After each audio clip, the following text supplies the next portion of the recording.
Hello friends, welcome back to my channel. आज एक और वीडियो आपके साथ में शेयर करने के लिए आई हूँ। जो लोग फर्स्ट टाइम मेरी वीडियो को देख रहे हैं, मैं आपको बता देना चाहती हूँ, छोटी छोटी स्टोरीज, पैराग्राफ, ऐसे मैं आपके साथ शेयर करती रहती हूँ, जिनसे हम बहुत सारे न्यू वर्ड सीखते हैं, अपनी वोकेबलरी को इम्प्रूव करते हैं। साथ ही जो भी ग्रामर जाती है, मैं कोशिश करती हूँ कि ईजी वे में आपको एक्सप्लेन कर सकूँ। सो यस, आज का हमारा टॉपिक होने वाला है माई फेवरेट बुक के ऊपर। इसमें जितने भी सेंटेंस मिलेंगे आपको, मोस्टली वो पास्ट टेंस के मिलेंगे या फिर एक्टिव पैसिव सेंटेंसेस जो होते हैं, उसका स्ट्रक्चर आपको देखने के लिए मिलने वाला है। स्टार्ट करते हैं रीडिंग और देखते हैं क्या है इसके अंदर। My favourite book is Panchatantra. My यानी कि मेरी, फेवरेट यानी कि मन पसंदीदा या पसंदीदा, दोनों ही आप बोल सकते हैं। बुक मीन्स किताब, इज मीन्स है, पंचतंत्र यानी कि मेरी पसंदीदा किताब पंचतंत्र है। इस तरीके से सिंपली आप बोल सकते हैं, ये हमारा प्रेजेंट का सिंपल सेंटेंस है। ठीक है। It is written by Vishnu Sharma. It is यह है, रिटन यानी कि लिखी गई।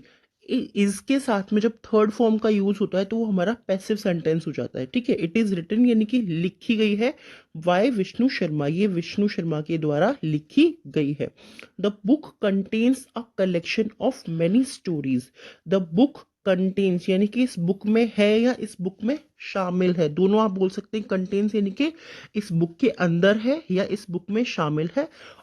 Collection of many stories, collection यानी कि संग्रह, ऑफ मैनी स्टोरीज यानी कि बहुत सी कहानियों का संग्रह इस किताब में है या इस किताब में शामिल है। दोनों तरीके से आप सिंपली इसको बोल सकते हैं। The writer has tried to give the moral of life by the activity of animals.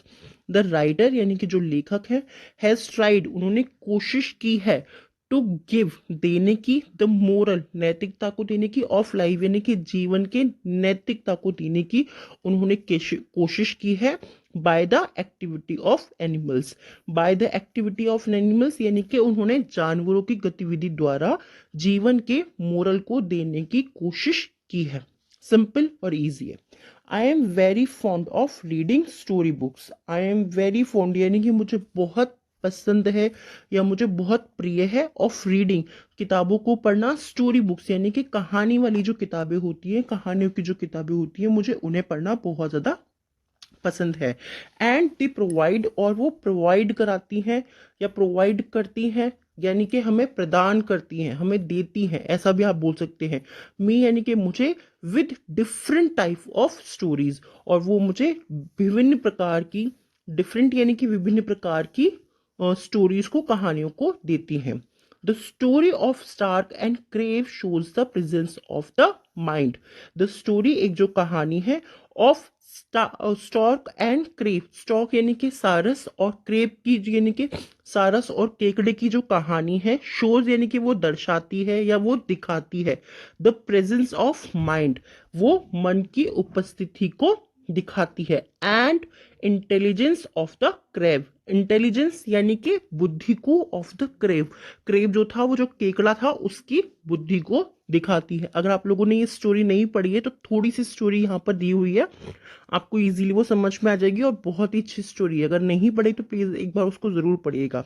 The stork could not search for his food. तो स्टार्क जो था, वो जो सारस था, वो अपना भोजन जो है उसको नहीं खोज सका।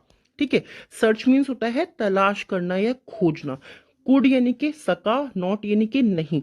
तो the stork not could not search, वो अपना भोजन जो है नहीं खोज सका। वेन जब, ही बिकेम ओल्ड जब वो बूढ़ा हो गया, तब वो अपना भोजन नहीं खोज सका या वो उस स्थिति में नहीं था कि वो अपना भोजन खोज सके। एंड और देयरफॉर इसीलिए हैड मेड अ प्लान, उसने एक प्लान बनाया यानी कि उसने एक योजना बनाई। हैड मेड अ प्लान यानी कि उसने एक योजना बनाई। ये किस में हुआ, हमारा पास्ट टेंस के अंदर हो गया। ही स्टूड वो खड़ा रहा, सेड वो दुखी खड़ा रहा, एंड डिप्रेस्ड और उदास खड़ा रहा, near the pond, near means pass, the pond यानी कि तालाब के पास वो दुखी और उदास खड़ा रहा। एंड और व्हेन जब, fish and crab asked the reason for his sadness, जब फिश यानी कि मछली ने और केकड़े ने, आस्क्ड यानी कि पूछा, द रीजन फॉर उसका कारण पूछा उससे फॉर हिज सैडनेस, यानी कि उसके जो दुखी वो जो था, उसके दुखीपन का या उसके दुखी होने का कारण जब सॉरी फिश ने यानी कि मछली ने और केकड़े ने पूछा, he made a fake story, उसने एक झूठी कहानी बनाई। फेक मीन्स क्या होता है? झूठी कहानी, ठीक है, झूठी कहानी उसने बनाई। दैट कि the pond will be inhabited by people to grow crops.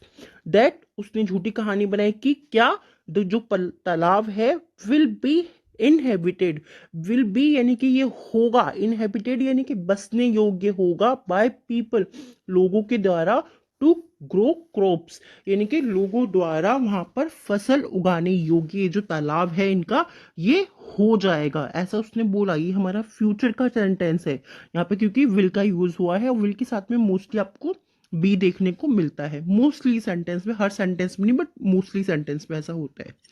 All the fishes, frogs and crabs were convinced by his story।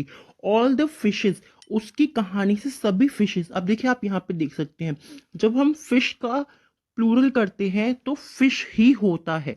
आप बोलेंगे कि मैम फिशेस क्यों लिखा है? फिशेस इसलिए लिखा है, जब वैरायटी फिश की होती है ना, कि अलग अलग प्रकार की फिशेस होती हैं, तब हम उसको फिशेस बोलेंगे ज्यादा के लिए, प्लूरल बनाने के लिए। अगर एक ही तरीके की फिश है तो उसको हम प्लूरल में भी फिश बोलते हैं, ठीक है। तो सभी फिशेस, जो फ्रॉग्स थे, मेंढक थे, केकड़े थे, वो सब उसकी बात पर यकीन करने लगी, उससे वो कन्विंस्ड हो गए। बाय हिज स्टोरी, उसकी स्टोरी से वो कन्विंस्ड हो गए, यानी कि उसकी स्टोरीज पे उन्हें यकीन हो गया। लेटर बाद में, when it was the chance, जब मौका था, when it was the chance, जब मौका था, ऑफ क्रेब यानी कि केकड़े को, टू बी किल्ड, किल्ड यानी कि मारने का, and eaten by the stork, और खाने का, बाय द स्टॉक यानी कि एक सारस के द्वारा खाने का। जब मौका आया सारस के द्वारा केकड़े को मारने का और खाने का, the situation was reversed, the situation यानी कि जो स्थिति थी वाज रिवर्स्ड, वो बदल गई या फिर वो पलट गई। रिवर्स मतलब क्या होता है? बदल जाना, पलट जाना या उलट जाना, ठीक है। जो भी आप वर्ड यूज करते हैं कि मैंने इसको पलट के पहना है, मैंने इसको उलट के पहना है, काफी सारे लोग बोलते हैं ना उस तरीके से, तो वही जो वो स्थिति थी वो पलट गई, यानी कि वो उलट गई। Crave used his intelligence, crave जो था, केकड़ा जो था, उसने यूज्ड यानी कि उसने उपयोग किया, हिज इंटेलिजेंस, उसने अपनी बुद्धि का उपयोग किया, एंड और could gas the real motive of the stock. Could यानी कि सका, गैस यानी कि वो अनुमान लगा सका, द रियल मोटिव, जो सच्चा मोटिव था, यानी कि सच्चा जो मकसद था, जो असली मकसद था, ऑफ द स्टॉक्स, यानी कि जो सारस था उसका जो असली मकसद था वो उसका पता लगा सका। किस चीज से? अपनी बुद्धि से वो उसके असली मकसद का पता लगा सका।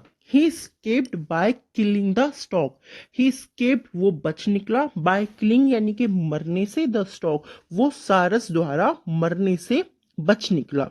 The book contains several stories like monkey and crocodile. The book contains यानी कि इस बुक में शामिल है, मैंने पहले ही बोला कि शामिल है, वर्ड बोलना जरूरी नहीं है।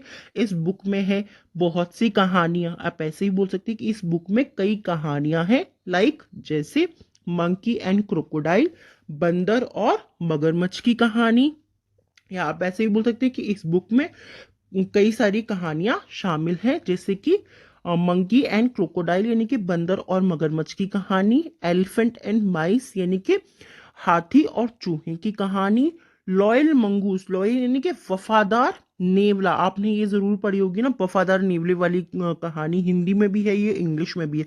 अगर आपने नहीं पढ़ी है तो आप मुझे कमेंट करके बता सकते हैं, इस स्टोरी में आपके साथ में जरूर शेयर करूंगी, एक्सेट्रा। तो इस बुक में जो है ऐसी बहुत सी कहानियां हैं। There are many stories in the book, इस बुक में बहुत सी कहानियां हैं। एंड और दे फोकस, और वो ध्यान केंद्रित करती हैं, on the quality like friendship, courage, intelligence, presence of mind and unity.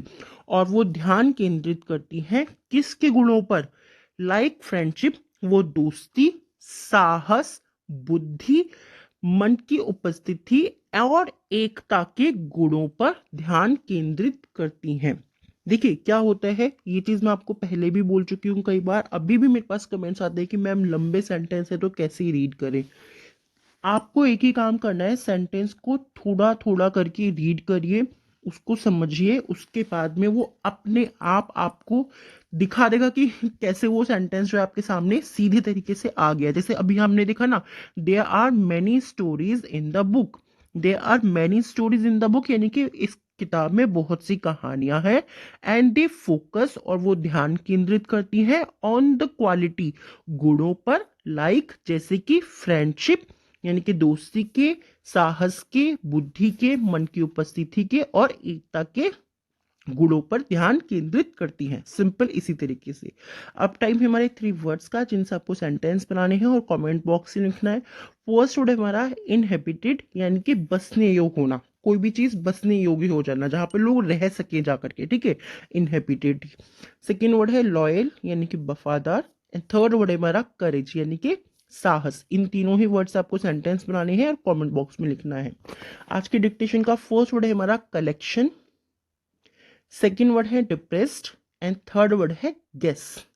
इन तीनों वर्ड को भी आपको कमेंट बॉक्स में लिखना है। ये स्टोरी कैसी लगी है, टॉपिक कैसा लगा है, प्लीज कमेंट में जरूर बताइएगा। कोई और स्टोरी है ऐसी जो आप चाहते हैं कि आप अपने फ्रेंड्स के साथ में शेयर करें, वो भी आप मुझे कमेंट करके बता सकते हैं। Thanks for your watching.